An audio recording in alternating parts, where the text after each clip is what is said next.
Hello everyone, welcome to my YouTube channel pharma researcher. So आज है day 105 daily pharma MCQ dose series का, जिसमें हम daily के 10 pharmacy related MCQ question solve करते हैं with detailed explanation and additional information, जो कि आपके सभी फार्मेसी रिलेटेड एग्जाम्स के लिए इंपॉर्टेंट होते हैं। साथ ही इसमें हम नॉन फार्मा पार्ट भी डिस्कस करते हैं, जिसमें हम कुछ स्पेसिफिक टॉपिक्स स्पेसिफिक सब्जेक्ट से जो है वो इंक्लूड करते हैं। चलिए स्टार्ट करते हैं आज के पहले क्वेश्चन से। पहला क्वेश्चन है, which of the following is N aryl acetic acid derivative. Aryl acetic acid derivative इनमें से कौन सा ड्रग है? सो इसमें डिफरेंट ड्रग्स आपके दिए गए हैं, जैसे कि सेलसेलेट। तो सेलसेलेट जो है it is a salicylic acid derivative, it is a salicylic acid derivative. Then आता है आपका इबुप्रोफेन। इबुप्रोफेन जो है वो आपका अराइल एसिटिक एसिड डेरिवेटिव होता है। देन आता है आपका mefenamic acid. Mefenamic acid is N aryl anthranilic acid derivative, N aryl anthranilic acid derivative. Then आता है आपका aspirin. Aspirin is also salicylic acid derivative. इस क्वेश्चन का जो करेक्ट आंसर है वो रहेगा आपका ऑप्शन नंबर बी, इबुप्रोफेन। तो ये आपके सारे non steroidal anti inflammatory drugs हैं। देन चलते हैं नेक्स्ट क्वेश्चन की तरफ। नेक्स्ट क्वेश्चन है, which of the following is an airborne disease. Airborne disease इनमें से कौन सा डिजीज़ है? यहाँ बात करूँ मैं अमोइबियासिस की, तो अमोइबियासिस जो है वो आपका वाटर वॉर्न डिजीज़ है, it is a water borne disease. Then cholera, cholera is also water borne disease and typhoid is also water borne disease. लेकिन जो ट्यूबरक्लोसिस है, tuberculosis is an airborne disease, तो इसमें आपका करेक्ट आंसर जो है वो रहेगा option number D, tuberculosis is the right answer. इसके अलावा मैं अदर एयरबॉर्न डिजीज़ की बात करूं तो इसमें आपका मीज़ल्स एक डिजीज़ आता है, measles. Then chicken pox, then whooping cough जिसे पर्टूसिस भी कहा जाता है। Then influenza, diphtheria. तो ये डिफरेंट डिजीज़ जो हैं वो आपके एयरबॉर्न डिजीज़ कैटेगरी में आते हैं। जबकि मैं बात करूं वाटरबॉर्न डिजीज़ की, तो वाटरबॉर्न डिजीज़ में आपके अमोइबियासिस, कॉलेरा, टाइफॉइड आ जाता है। इसके अलावा डिसेंट्री जो है, dysentery is also waterborne disease. Then viral hepatitis, then polio, then hookworm infection, ठीक है, हुकवॉर्म इन्फेक्शन। ये सारी आपकी एयरबॉर्न डिजीज़ रहती हैं। इसके अलावा एनिमल्स से कोज होने वाले डिजीज़ की बात करूँ मैं, जो एनिमल से कोज होती हैं, तो इनमें आपकी एक प्लेग आ जाती है, प्लेग। देन ट्यूबरक्लोसिस भी आपके एनिमल से स्प्रेड हो सकती है। देन लेप्रोसी आपके एनिमल से स्प्रेड हो सकती है। एंड कुछ हुकवॉर्म इन्फेक्शंस जो हैं वो भी आपकी एनिमल से स्प्रेड हो सकती हैं। इसके अलावा अगर मैं वायरसेस की बात करूं कि वायरस से स्प्रेड होने वाली, तो वायरस से स्प्रेड होने वाली काफ़ी सारी डिजीज़ आ जाती हैं, जैसे कि आपकी हेपेटाइटिस हो गई। एड्स आपकी वायरस से स्प्रेड होने वाली डिजीज़ है। देन एड्स के अलावा सेवरल अदर डिजीज़ आती हैं, जिसमें आपकी पोलियो आ जाती है, chicken pox, polio, chicken pox, then small pox.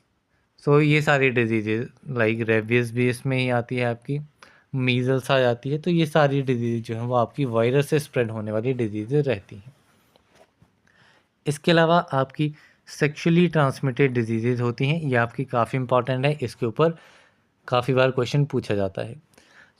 Sexually transmitted disease में आपका एड्स आ जाता है, देन आपका सिफिल्स आ जाता है, सिफिल्स, देन गोनोरिया।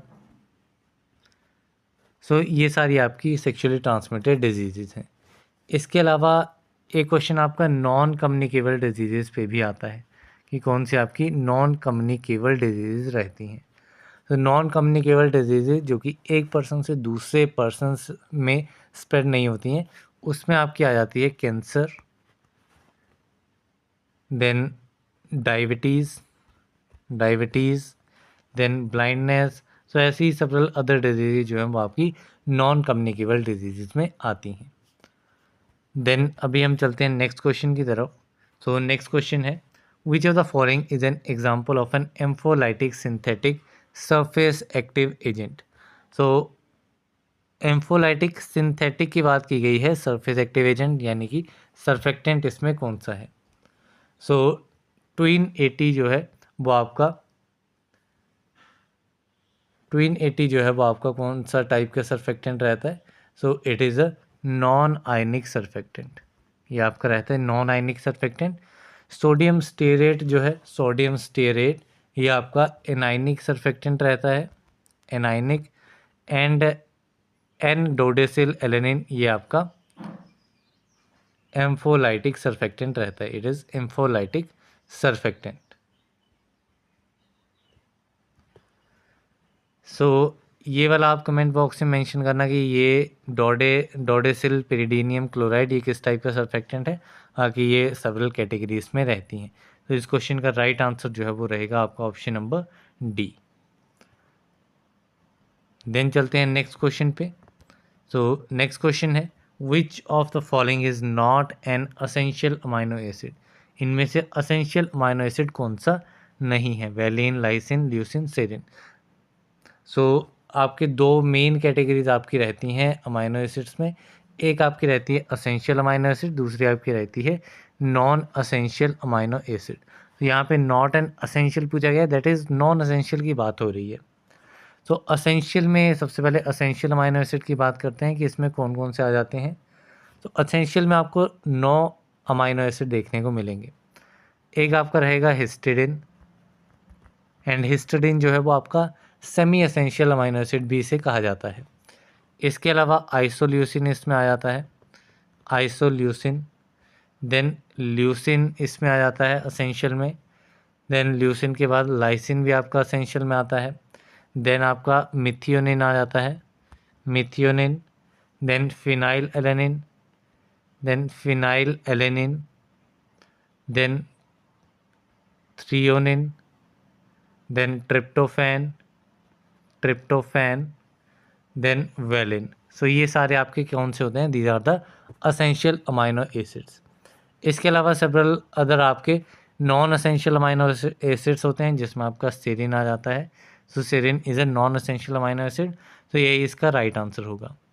इसके अलावा other non essential amino acids की बात करूं तो इसमें आपका एलेनिन आ जाता है, alanine, arginine, alanine, arginine, asparagine, aspartic acid, aspartic acid.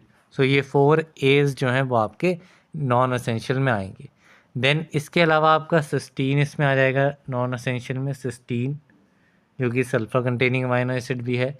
Then glutamic acid and glutamine, then glycine.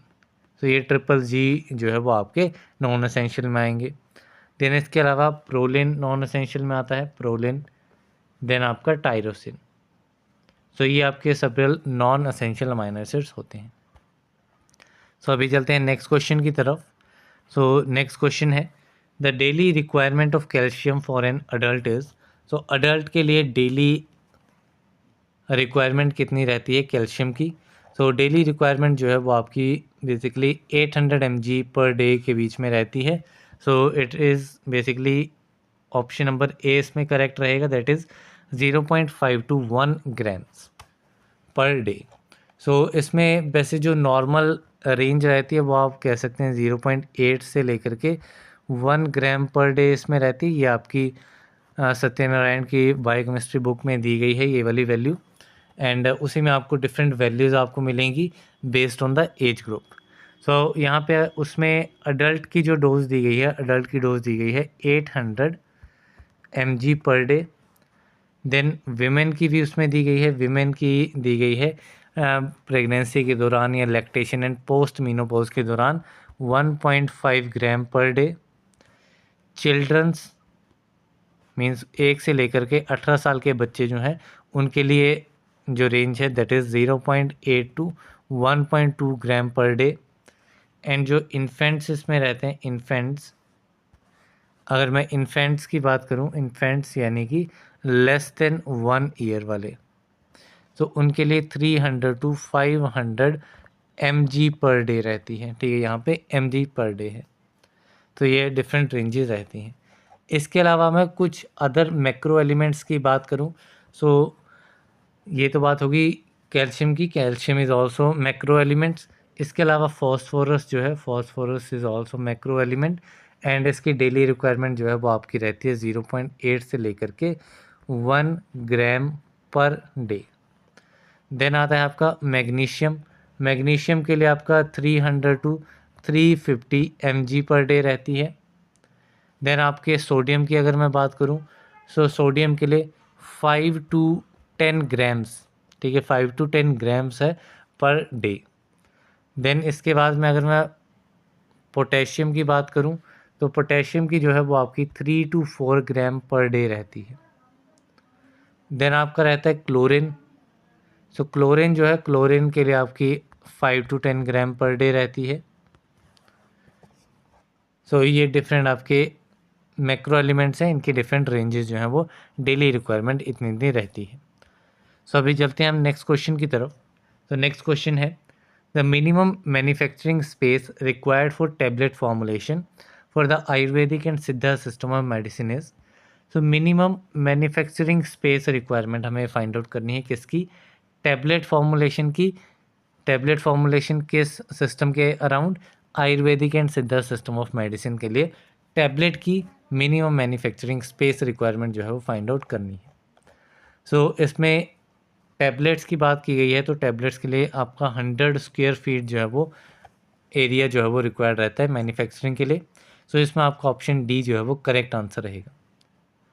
सो जो आपकी डिफरेंट डोजेज फॉर्म्स रहती हैं आयुर्वेदा में, डिफरेंट प्रिपरेशन रहती हैं, उनके लिए डिफरेंट एरिया रिक्वायरमेंट जो है वो रहती है। कुछ की हम बात कर लेते हैं, जैसे कि आपकी पिस्टी होगी। पिस्टी के लिए आपकी 100 स्क्वायर फीट ही रहती है, 100 स्क्वायर फीट।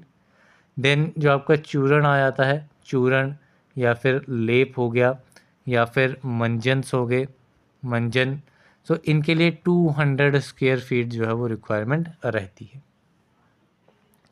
यहीं पे जो आपकी पिल्स आ जाती हैं या फिर वटी हो जाती है या गुटिका आ जाती है, ठीक है, या टैबलेट्स, सो ये सारी आपकी किस में आती हैं, टैबलेट्स इंक्लूडेड।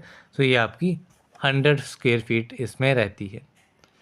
देन एक प्रिपरेशन आपकी रहती है कसाराज, पारपति, देन लवणा, भस्म, भस्म, सिंदूरा। सो ये सारी जो हैं इसके लिए जो रिक्वायरमेंट रहती है that is 150 square feet. Then एक प्रिपरेशन आपकी रहती है काजल। सो काजल के लिए 100 स्क्वायर फीट ही इसमें रहती है। देन आते हैं आपके कैप्सूल्स। कैप्सूल्स के लिए again requirement is 100 square feet. Then आपकी आती हैं ऑइंटमेंट्स के लिए, अगर बात की जाएगी ऑइंटमेंट्स के लिए, so ointment is again 100 square feet से। देन ऑइंटमेंट के बाद में अगर मैं बात करूं अवलेहा की, सो अवलेहाज पाक हो गई, पाक, अवलेहा, खंड, मोदक, इन सभी के लिए भी आपकी 100 स्क्वायर फीट जो है वो रहती है। देन आपकी अगर सिरप की बात आएगी, सिरप या फिर प्रवाही या फिर कवथ, तो इन सभी के लिए रिक्वायरमेंट रहती है 150 स्क्वायर फीट। देन जो आपके अस्वाज एंड अरिस्टाज आते हैं, अस्वाज एंड अरिस्टाज, उनके लिए रिक्वायरमेंट रहती है 200 स्क्वायर फीट। देन आपके रहते हैं सूराज, सूराज, अर्क, तिनीर, देन तेल, सो ये सारे जो हैं इनके लिए रिक्वायरमेंट रहती है 100 square feet. And different different इसमें इक्विपमेंट्स आ जाती हैं। सो ये डिफरेंट आयुर्वेदिक प्रिपरेशन है, आयुर्वेदिक एंड सिद्धा सिस्टम के अंडर फॉर्मुलेशंस हैं जिनकी डिफरेंट मैन्युफैक्चरिंग स्पेस रिक्वायरमेंट रहती है। सो अभी चलते हैं हम नेक्स्ट क्वेश्चन की तरफ।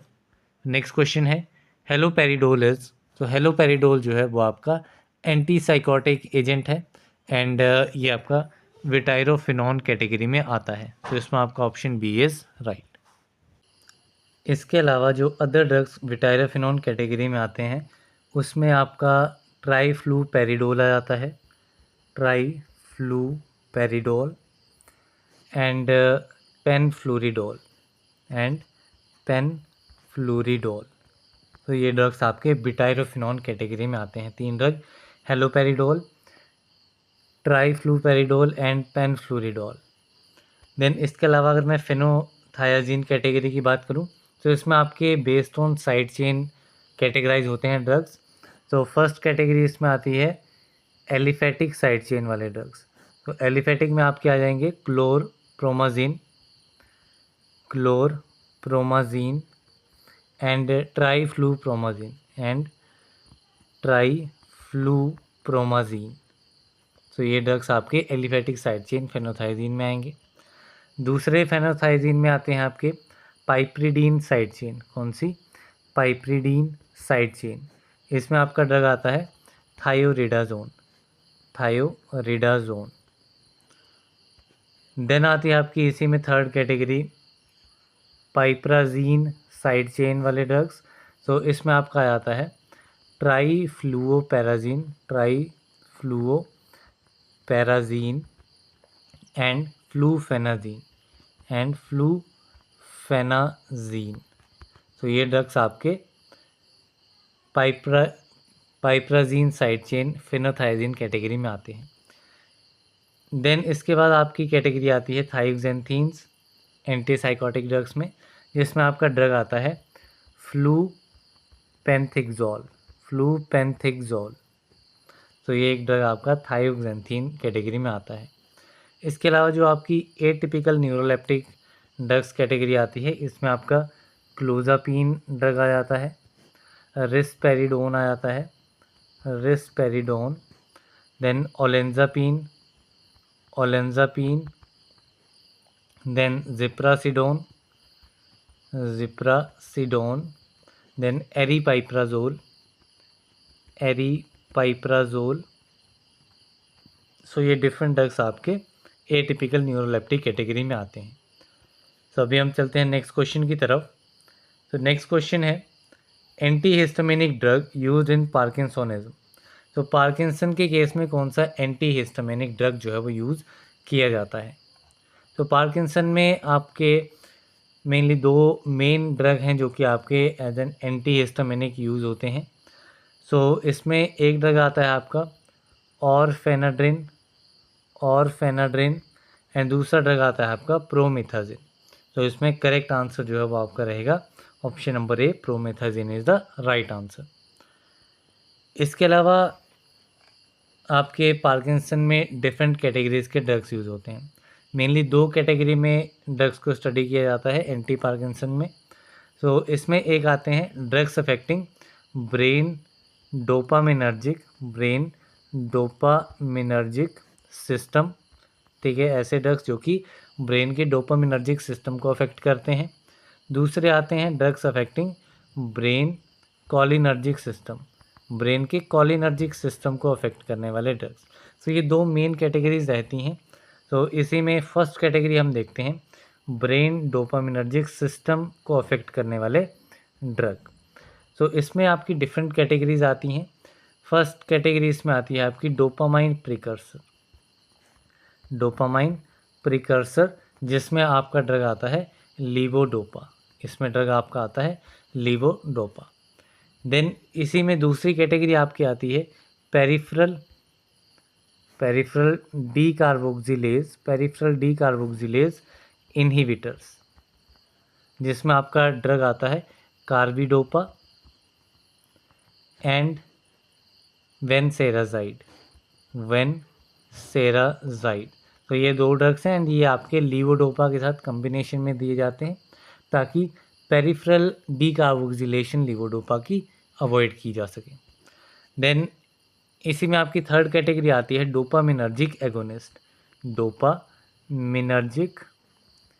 एगोनिस्ट एंड इसमें आपके ड्रग्स आ जाते हैं। एक आपका आता है ब्रोमोक्रिप्टिन, दूसरा आता है आपका रोपिनीरोल एंड एक ड्रग आता है प्रेमीपेक्सोल। सो ये ड्रग इसमें रहते हैं। देन इसके अलावा एक कैटेगरी आपकी आती है माओ बी इनहिबिटर्स। तो माओ बी इनहिबिटर्स में आपका ड्रग जो है वो आपका रहता है सेलेजिलिन। सेलेजिलिन ये कैटेगरी जो है वो काफ़ी इंपॉर्टेंट है। इसके अलावा एक कैटेगरी आपकी आती है COMT inhibitor, carboxy methyl transferase inhibitors. तो इसमें आपके ड्रग्स आते हैं entacapone, entacapone and tolcapone, tolcapone. तो ये दो ड्रग्स आपके कॉम्ट इनहिबिटर्स रहते हैं। देन इसी में एक कैटेगरी आपकी आती है डोपामाइन फैसिलिटेटर्स, डोपामाइन फैसिलिटेटर्स, जिसमें आपके ड्रग्स आते हैं एमेंटाडीन, एमेंटाडीन जो कि एक एंटीवायरल ड्रग है। सो ये तो होगी बात फर्स्ट कैटेगरी की, जो कि ड्रग्स आपके ब्रेन डोपामिनर्जिक सिस्टम को अफेक्ट करते हैं। दूसरी कैटेगरी हमने देखी ऐसे ड्रग्स जो कि ब्रेन कोलिनर्जिक सिस्टम को अफेक्ट करते हैं। अब इसमें दो कैटेगरीज आती हैं, एक आपकी एंटीहिस्टामिनिक्स आती है जिसमें आपका प्रोमिथाजिन एंड और फेनाड्रिन ये दो ड्रग्स आते हैं। दूसरी कैटेगरी आपकी रहती है सेंट्रल एंटीकोलिनर्जिक्स। कौन सी? Central anticholinergics. इसमें आपके कौन कौन से ड्रग्स आते हैं? तो इसमें आपका एक ड्रग आता है ट्राईहेक्साइल फेनिंडिल, ट्राईहेक्साइल फेनिंडिल एंड प्रोसाइक्लिडिन, एंड बाईपेरिडिन, तो ये डिफरेंट ड्रग्स आपके सेंट्रल एंटीकोलिनर्जिक्स होते हैं जो कि ब्रेन के कोलिनर्जिक सिस्टम को अफेक्ट करते हैं एंड पार्किंसन में यूज़ किए जाते हैं। तो अभी हम चलते हैं नेक्स्ट क्वेश्चन की तरफ। तो नेक्स्ट क्वेश्चन है मेलॉक्सिकैम एक्ट्स एज। तो मेलॉक्सिकैम जो है वो एक non steroidal anti inflammatory drug है एंड ये आपका प्रेफरेंशियल COX-2 इनहिबिटर होता है। सो इसमें आपका ऑप्शन बी इज़ करेक्ट। इसके अलावा प्रेफरेंशियल COX-2 इनहिबिटर में अदर ड्रग्स की बात करूं तो इसमें आपका निमेसुलाइड ड्रग आ जाता है, निमेसुलाइड, देन नाब्यूमेटॉन, देन इटोडोलैक, तो ये ड्रग्स इसमें आ जाते हैं। इसके अलावा नसेट्स में ही एक और कैटेगरी आपकी आती है सेलेक्टिव COX-2 इनहिबिटर। इसमें आपके कॉक्सिव वाले ड्रग्स आ जाते हैं जैसे कि सेलेकॉक्सिव हो गया, सेलेकॉक्सिव, देन इटोरीकॉक्सिव, देन पेरेकॉक्सिव। तो ये डिफरेंट ड्रग्स आपके सेलेक्टिव COX-2 इनहिबिटर्स रहते हैं। देन इसमें एक non selective COX inhibitor category रहती है जिसमें फर्दर डिफरेंट सब कैटेगरीज आती हैं ड्रग्स की। तो इसमें जो जो ड्रग्स आते हैं उनको एक बार देख लेते हैं। तो इसमें आपका एस्पिरिन आ जाता है जो कि सैलिसाइलिक एसिड डेरिवेटिव है। देन इबुप्रोफेन आ जाता है, इबुप्रोफेन हो गया, नेप्रोक्सेन हो गया या फिर कीटोप्रोफेन हो गया। सो ये सारे आपके कौन से हैं? These are the propionic acid derivative. Then इसी में एक ड्रग आता है आपका मीफेनेमिक एसिड जो कि आपका एंथ्रानिलिक एसिड डेरिवेटिव है। देन आपका ड्रग आता है डिक्लोफिनेक, एसिक्लोफिनेक। ये दोनों ड्रग्स आपके अराइल एसिटिक एसिड डेरिवेटिव्स हैं। देन एक ड्रग इसमें आपका आता है पिरोक्सिकैम एंड टेनॉक्सिकैम, जो कि आपके ऑक्सीकैम डेरिवेटिव्स हैं। देन इसके बाद में आपका एक ड्रग आता है कीटोरोलैक, जो कि आपका पायरोल डेरिवेटिव है। देन आता है आपका इंडोमिथासिन, जो कि आपका इंडोल डेरिवेटिव है। देन एक कैटेगरी आपकी आती है फिनाइल ब्यूटाजोन एंड ऑक्सीफेनब्यूटाजोन। सो ये कैटेगरी भी आपकी इंपॉर्टेंट है, प्रीवियसली क्वेश्चन पूछा गया है। तो these are the pyrazolone derivatives. तो ये डिफरेंट कैटेगरीज आपकी रहती हैं non steroidal anti inflammatory drugs की। अभी चलते हैं नेक्स्ट क्वेश्चन की तरफ। सो नेक्स्ट क्वेश्चन है identify the phases of menstrual cycle where the luteinising hormone and follicle stimulating hormone attain a peak level. तो मेंस्ट्रुअल साइकिल का कौन सा फेज है जहाँ पे luteinising hormone LH and follicle stimulating hormone FSH अपना peak level attain कर लेते हैं। सो मेंस्ट्रुअल साइकिल जो है बेसिकली 4 फेज इसमें रहते हैं। उसमें से जो ओवुलेटरी फेज़ है जिसमें ओवुलेशन होती है, तो उसी फेज़ में आपका LH एंड FSH लेवल्स जो हैं वो पीक लेवल पे रहते हैं। तो बारी बारी इन चारों फेजेस के बारे में कुछ इंपॉर्टेंट पॉइंट्स देख लेते हैं। तो फर्स्ट है आपका मेंस्ट्रुअल फेज़। पहला फेज़ आपका मेंस्ट्रुअल फेज़ रहता है जो कि आपका 3 to 5 डेज़ तक रहता है। इसमें आपका एंडोमेट्रियम जो है वो एंडोमेट्रियम जो कि लाइनिंग होती है यूट्रस की, वो ब्रेक डाउन हो जाती है एंड मेंस्ट्रुएशन जो है वो बिगिन हो जाती है। ठीक है, मेंस्ट्रुएशन स्टार्ट हो जाती है एंड प्रोजेस्ट्रॉन हार्मोन जो रहता है, प्रोजेस्ट्रॉन हार्मोन, उसकी प्रोडक्शन जो है वो रिड्यूस हो जाती है। तो ये हो गया आपका फर्स्ट फेज़ मेंस्ट्रुअल फेज़। दूसरा फेज़ आता है आपका फॉलिकुलर फेज़, जिसको प्रोलिफरेटिव फेज़ भी कहा जाता है, प्रोलिफेरेटिव फेज़। तो ये आपका डे 6 टू लेकर 13 डेज तक रहता है एंड इसमें आपका एंडोमेट्रियम जो है वो रीबिल्ड होता है। ठीक है, एंडोमेट्रियम जो है वो आपका रीबिल्ड होता है एंड FSH एंड LH की जो सिक्रीशन है वो बढ़ जाती है एंड ऑल्सो जो एस्ट्रोजन हार्मोन रहता है वो भी आपका, उसकी सिक्रीशन भी जो है वो बढ़ती है। देन आता है आपका ओवुलेटरी फेज़। ओवुलेटरी फेज़ में LH एंड FSH जो है वो पीक लेवल पे आ जाते हैं एंड ओवुलेशन जो है वो अक्कर करती है इसी लेवल पे। देन आता है आपका फेज़ 4। तो मेंस्ट्रुअल साइकिल का फेज़ 4 जो कि आपका रहता है लूटियल फेज़, जिसको सिक्रीटरी फेज़ भी कहा जाता है, इसको सिक्रीटरी फेज़ भी कहा जाता है। यह आपका डे 15 से लेकर के 28 डे तक रहता है। इसमें आपका कॉर्पस लूटियम जो है वो आपके प्रोजेस्ट्रॉन हार्मोन को सिक्रीट करता है, प्रोजेस्ट्रॉन हार्मोन को सिक्रीट करता है एंड जो आपका एंडोमेट्रियम है, एंडोमेट्रियम जो है वो थिक हो जाता है एंड यूट्राइन ग्लैंड्स जो हैं वो सिक्रीशंस प्रोड्यूस करना स्टार्ट कर देते हैं। तो ये आपके डिफरेंट फेजेस रहते हैं मेंस्ट्रुअल साइकिल के। तो यहाँ पे हमारे 10 क्वेश्चंस फार्मेसी के कंप्लीट होते हैं। अभी हम मूव करेंगे आज के दूसरे टॉपिक जो कि आपका जीके का सेक्शन रहेगा, जिसमें आज हम जो टॉपिक कवर करेंगे वो इंडियन पॉलिटी का रहेगा, जिसमें सोर्सेज ऑफ इंडियन कॉन्स्टिट्यूशन पे हम बात करेंगे। सो इंडियन कॉन्स्टिट्यूशन जो है वो आपका डिफरेंट सोर्सेज से लिया गया है, मीन्स डिफरेंट कंट्रीज़ के जो कॉन्स्टिट्यूशन है उनमें से कुछ पार्ट जो है वो इंडियन कॉन्स्टिट्यूशन में लिया गया है। तो फर्स्ट बात करेंगे यूके का। तो यूके जो है उसमें से rule of law, cabinet system, prerogative rights, parliamentary government, bicameral parliament, CAG office, single citizenship, law making procedures. तो ये सारी चीज़ें जो हैं वो इनका सोर्स क्या है, यूके का जो है वो कॉन्स्टिट्यूशन है। देन नेक्स्ट बात करें यूएसए से कौन कौन से चीज़ें ली गई हैं। तो यूएसए से written constitution, vice president as the ex official chairman of the upper house, fundamental rights जो भी हम फॉलो करते हैं वो, supreme court, independence of judiciary and judicial review and preamble. ये सारी चीज़ें जो हैं वो आपकी कहाँ से ली गई हैं, यूएसए की कॉन्स्टिट्यूशन से। इसमें आपको मोस्टली फंडामेंटल राइट इंपॉर्टेंटली याद रखना है, सुप्रीम कोर्ट याद रखना है एंड प्रीएम्बल।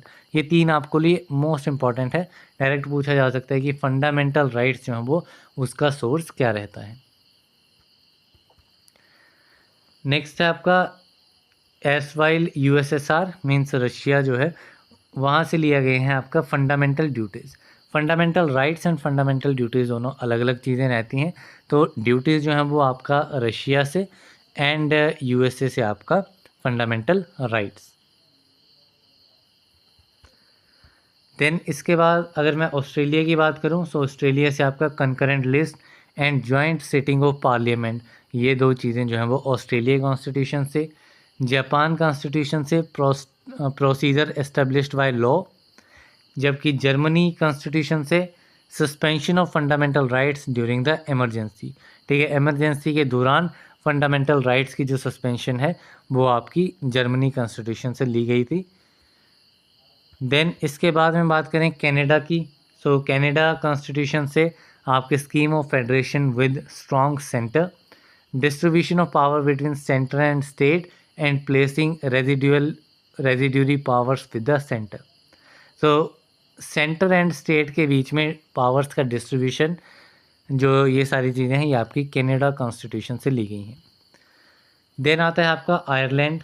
आयरलैंड के कॉन्स्टिट्यूशन से directive principle of state policy का कॉन्सेप्ट एंड प्रेसिडेंट का इलेक्शन जो है वो किस मेथड से किया जाएगा, वो आपका आयरलैंड कॉन्स्टिट्यूशन से।